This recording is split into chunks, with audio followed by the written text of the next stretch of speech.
पाकिस्तान के पार्टीशन से पहले एक कंपनी हुआ करती थी जिसे ओरिएंट एयरवेज के नाम से जाना जाता था। इस कंपनी को स्टैब्लिश किया गया साल 1946 में इंडिया के शहर कोलकाता में। इसके बाद जब इंडिया और पाकिस्तान के बीच पार्टीशन हुआ तो उसके 8 साल बाद यानी 1955 में इस कंपनी को पाकिस्तान की गवर्नमेंट ने टेक ओवर कर लिया और इसे नाम दिया गया PIA यानी पाकिस्तान इंटरनेशनल एयरलाइंस। शुरुआत के दिनों में PIA ने डोमेस्टिक रूट्स पर फोकस किया, लेकिन जल्द ही इसने इंटरनेशनल डेस्टिनेशंस की तरफ अपना रुख मोड़ लिया। 1960 में PIA ने एक और बड़ी लीप ली जब ये एशिया की पहली एयरलाइन बन गई जो जेट एयरक्राफ्ट स्पेशली बोइंग 707 का इस्तेमाल करने लग रही थी। इमेजिन कीजिए, उस वक्त एशिया में कोई भी और एयरलाइन जेट प्लेन्स नहीं उड़ा रही थी और ना ही किसी कंट्री के पास कोई जेट एयरप्लेन था। 1960s के बाद आया PIA का गोल्डन एरा 70s और 80s में। PIA, great people to fly with.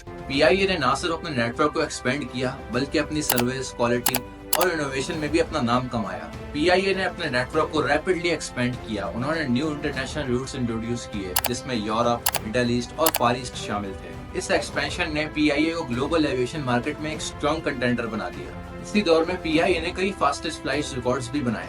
खास तौर पर लंदन से कराची तक की फ्लाइट जो नॉर्मली 8 से 9 घंटे लेती है, लेकिन PIA ने सिर्फ 6 घंटे और 43 मिनट्स में ये सफर पूरा किया। ये कर दिखाने वाली वो पहली नॉन यूरोपियन एयरलाइन थी। इस अचीवमेंट ने PIA को वर्ल्ड वाइड रिकॉग्निशन दिलाई।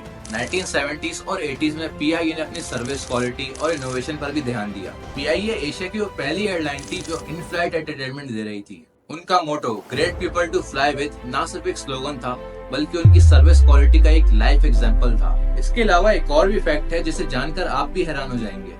1980s में PIA ने एमिरेट्स एयरलाइन की एस्टेब्लिशमेंट में भी मदद की। है ना शॉकिंग? जी हाँ, वही एमिरेट्स एयरलाइंस जो आज दुनिया की टॉप एयरलाइंस में से एक है। PIA ने एमिरेट्स को टेक्निकल सपोर्ट दी और अपने एक्सपीरियंस स्टाफ से ट्रेनिंग में हेल्प की। लेकिन हर सक्सेस स्टोरी में टर्निंग पॉइंट्स तो आते हैं। 90s के एंड तक PIA के लिए चीजें बदलने लगी। पॉलिटिकल इंटरफेरेंस, मैनेजमेंट इश्यूज और इंक्रीज्ड कंपटीशन ने इसकी परफॉर्मेंस पर डीपली अफेक्ट किया और आज हाल यहाँ तक पहुँच चुका है कि PIA की फ्लाइट्स कैंसिल हो जाती हैं सिर्फ इस वजह से कि PIA के पास उस फ्लाइट को चलाने के लिए फ्यूल तक खत्म हो चुका है। आज की इस वीडियो में हम PIA के डाउनफॉल का एक्सप्लेन करेंगे और उन रीजंस के बारे में डिस्कस करेंगे जिनकी वजह से PIA आज इन क्राइसिस से गुजर रहा है। टॉपिक को समझने के लिए वीडियो को एंड तक जरूर देखें। तो चलिए शुरू करते हैं।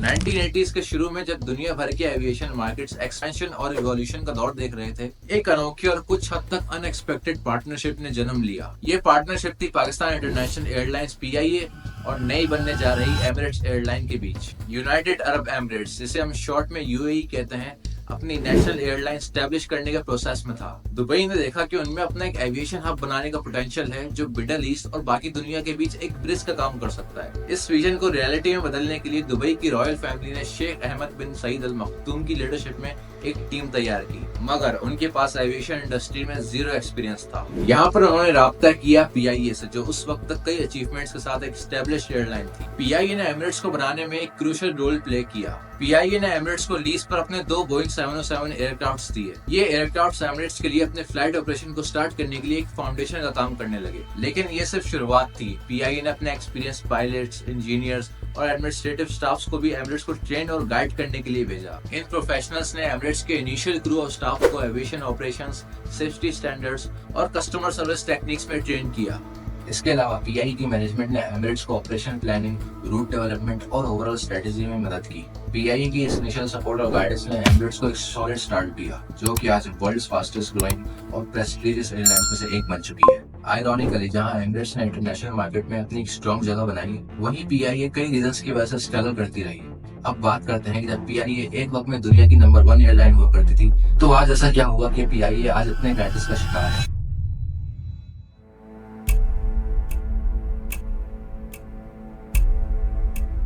PIA के डाउनफॉल की शुरुआत को ट्रैक करना मुश्किल है, लेकिन 1990s के आखिर में PIA के ऑपरेशनल और फाइनेंशियल इश्यूज ज्यादा एविडेंट होने लगे। Increased competition specially from Gulf carriers like Emirates, Etihad और कतर एयरवेज ने पीआईए के मार्केट शेयर को सिग्निफिकेंटली अफेक्ट किया। इस दौर में ग्लोबल एविएशन मार्केट में बदलाव और ओपन स्कीज पॉलिसीज ने इस कंपटीशन को और भी तेज कर दिया। स्पेसिफिक इंसिडेंट्स ने पीआईए की रेपुटेशन को काफी नुकसान पहुंचाया, जैसे कई बार सेफ्टी कंसर्न्स और टेक्निकल फेलियर्स ने फ्लाइट को कैंसिल या डिले होने पर मजबूर किया। मेंटेनेंस और एजिंग फ्लीट ने रिलायबिलिटी को और भी कम कर दिया। फ्यूल शॉर्टेजेस और फाइनेंशियल कंस्ट्रेंट्स की वजह से पीआईए को कई दफा अपनी फ्लाइट्स भी कैंसिल करनी पड़ी, जो डायरेक्टली कस्टमर डिससैटिस्फैक्शन को जन्म देता है। इसके अलावा एम्प्लॉय यूनियंस और इंटरनल पॉलिटिक्स ने भी ऑपरेशन को स्मूथली रन करने में रुकावट पैदा की। इमेजिन कीजिए आपने इंपॉर्टेंट मीटिंग्स और फैमिली इवेंट्स के लिए टिकट बुक किए हैं और आखिरी लम्हे में आपको पता चलता है कि आपकी फ्लाइट कैंसिल हो गई है। उस वक्त ये सिर्फ एक इनकन्वीनियंस नहीं बल्कि पैसेंजर्स के लिए नाइटमेयर होता था, और ये नाइटमेयर पीआईए कस्टमर्स के लिए आम बात बन चुकी थी। फाइनेंशियल इश्यूज और फ्यूल शॉर्टेजेस की वजह से पीआईए के कई जहाज मसलन मलेशिया, सऊदी अरेबिया और कई यूरोपियन कंट्रीज में ग्राउंडेड है। ये एयरक्राफ्ट क्यों फंसे हैं? क्योंकि पीआईए उन कंट्रीज को ड्यू क्लियर नहीं कर पा रही। ये सिर्फ ऑपरेशन इनएफिशिएंसी नहीं बल्कि इंटरनेशनल शर्मिंदगी है। और जब बात आती है इंटरनेशनल इमेज की, तो पीआईए ने यहाँ भी कोई कसर नहीं छोड़ी। यूरोपियन यूनियन, यूनाइटेड किंगडम और यूनाइटेड स्टेट्स ने सेफ्टी कंसर्न्स और एडमिनिस्ट्रेटिव फेलियर्स की वजह से पीआईए की फ्लाइट्स पर पाबंदी लगाई है। ये कंट्रीज जो कि एविएशन मार्केट के बिग प्लेयर्स हैं, अपने आसमान पीआईए के लिए बंद कर चुके हैं। क्या इन सब बातों से ये नहीं लगता कि पीआईए के स्टैंडर्ड्स कितने गिर चुके हैं? जब एक एयरलाइन के लिए मेन चीज ही सेफ्टी होती है, अगर वो वही ना दे पाए तो उसका एग्जिस्ट करना किस काम का? एक वक्त था जब पीआईए के पास 40 से ज्यादा एयरक्राफ्ट थे, लेकिन अब उनकी फ्लीट का साइज सिग्निफिकेंटली रिड्यूस होकर पहले 30 हुआ। फिर रिपोर्ट्स के मुताबिक पीआईए अब सिर्फ 14 के करीब एयरक्राफ्ट ऑपरेट कर रही है, जिसमें 7 बोइंग 777, 8 एयरबस A320 और एक ATR तैयारा रह गया है। ये जो एक ATR तैयारा है, ये उन जगहों पे यूज किया जाता है जहाँ नॉर्मल फ्लाइट टेक ऑफ या लैंडिंग नहीं कर सकती, जैसे पाकिस्तान के नॉर्दर्न एरियाज। इसके अलावा जहाज बनाने वाली कंपनी जैसे बोइंग और एयरबस ने भी अब मजीद जहाजों को स्पेयर पार्ट्स और मेंटेनेंस देने से इनकार कर दिया है, क्योंकि पीआईए के पास उनको देने के लिए पैसे ही नहीं है। और सबसे बड़ी बात, पब्लिक ट्रस्ट का लॉस। जब आप कंटिन्यूसली अपने कस्टमर्स को डिसअपॉइंट करते हैं तो लोग आप पर भरोसा करना बंद कर देते हैं। पीआईए के साथ भी यही हुआ। Once a preferred airline for many, अब लोग ऑल्टरनेटिव्स को प्रेफर करते हैं। दोस्तों, पीआईए के डाउनफॉल के 3 बड़े रीजंस हैं, जिसमें सबसे पहले जो मेजर फैक्टर है वो है पॉलिटिकल इंटरफेरेंस। अब आप सोच रहे होंगे पॉलिटिकल इंटरफेरेंस एग्जैक्टली है क्या? चलिए इसको डिटेल में समझते हैं। सबसे पहले बात करते हैं पॉलिटिकल अपॉइंटमेंट्स की। इमेजिन कीजिए आप कभी एक फ्लाइट में ट्रैवल कर रहे हो और आपको पता चले कि आपकी फ्लाइट के पायलट को उसकी फ्लाइंग स्किल्स की बजाय सिर्फ इसलिए चूज किया गया है कि वो किसी पॉलिटिशियन का क्लोज रिलेटिव है। Shocking, right?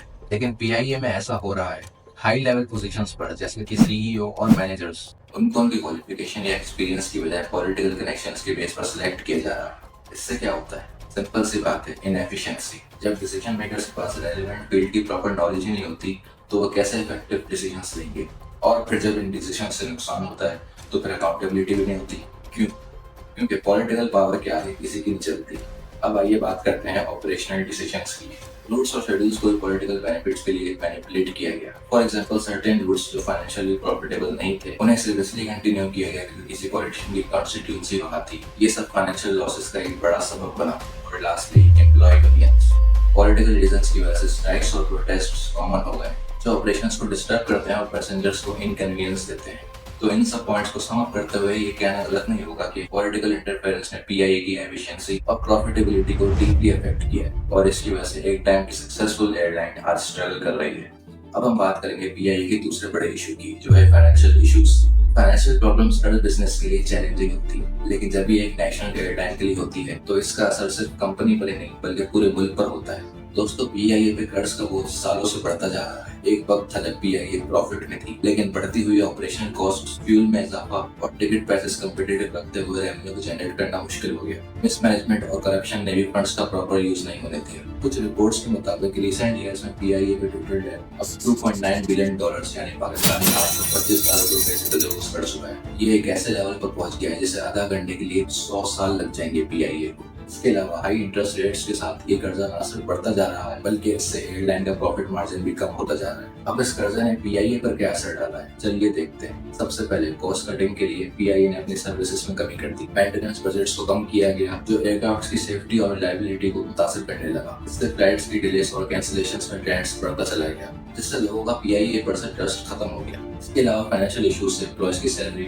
और बेनिफिट्स पर भी असर पड़ा। इससे एम्प्लॉय मॉरल डाउन हुआ और कई बार तो स्टाफ ने स्ट्राइक पर जाने की धमकी भी दी। ये सब ऑपरेशनल एफिशिएंसी को और भी कम करता चला गया। कर्ज की हाई सर्विसिंग कॉस्ट ने पीआईए के प्रॉफिट मार्जिन्स को और भी दबा दिया। सब प्रॉफिट कर्ज की अदायगी में चले जाता है, जो कंपनी को आगे बढ़ने से रोकता है। जब सर्विस क्वालिटी बढ़ती है तो पैसेंजर्स दूसरी एयरलाइन का रुख करते हैं। इससे पीआईए का मार्केट शेयर घटा, जिसकी वजह से कॉम्पिटिटर्स जैसे कि एमिरेट्स और इत्तेहाद एयरवेज ने मार्केट में स्ट्रॉन्ग पोजीशन बना ली।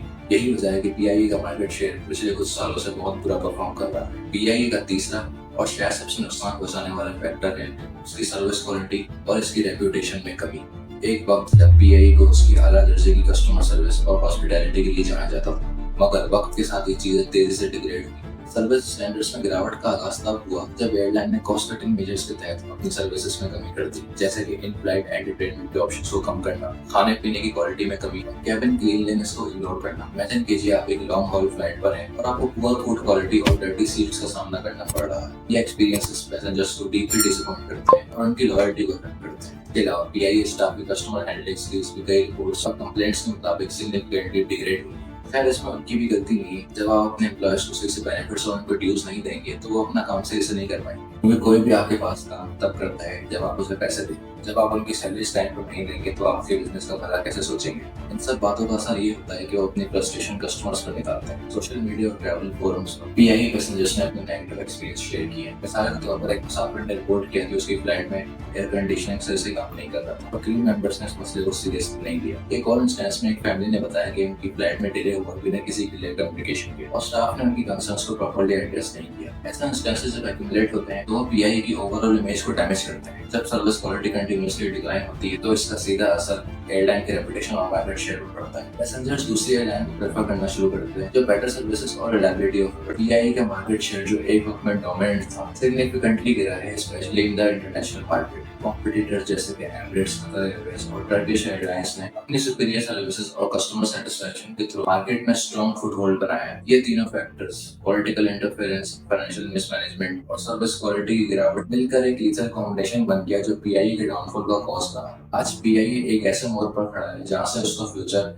अनसर्टेन नजर आता है, लेकिन हर क्राइसिस एक अपॉर्चुनिटी होती है। पीआईए के लिए ये वक्त है कि वो अपनी पास्ट मिस्टेक से सीखे और एक स्ट्रॉन्ग कमबैक की प्लानिंग करें। ट्रांसपेरेंसी, अकाउंटेबिलिटी और कस्टमर सेटिस्फैक्शन को प्रायोरिटी देकर और अपनी सर्विसेज और ऑपरेशंस को मॉडर्नाइज करके पीआईए फिर से अपनी लॉस्ट ग्लोरी को रीगेन कर सकती है। It's high time for PIA to revisit its strategy, focus on its strengths and work towards rebuilding trust and reclaiming its position in the global aviation industry. PIA का सफर उरूज से लेकर ज़वाल तक एक इंपॉर्टेंट लेसन है कि कैसे एक्सटर्नल और इंटरनल फैक्टर्स एक ऑर्गेनाइजेशन की फेट को शेप करते हैं, और ये भी कि कैसे कंटिन्यूअस इंप्रूवमेंट और अडैप्शन जरूरी है सर्वाइवल और सक्सेस के लिए in a competitive and changing environment. दोस्तों, उम्मीद है आपको ये वीडियो इन्फॉर्मेटिव लगी होगी। अगर हाँ तो वीडियो को लाइक करें, शेयर करें और अगर आपने अभी तक हमारे चैनल को सब्सक्राइब नहीं किया तो सब्सक्राइब कर लें। आपके कमेंट्स हमें मोटिवेट करते हैं, तो अपने थॉट्स जरूर शेयर करें। अब मिलेंगे आपसे एक नई वीडियो में।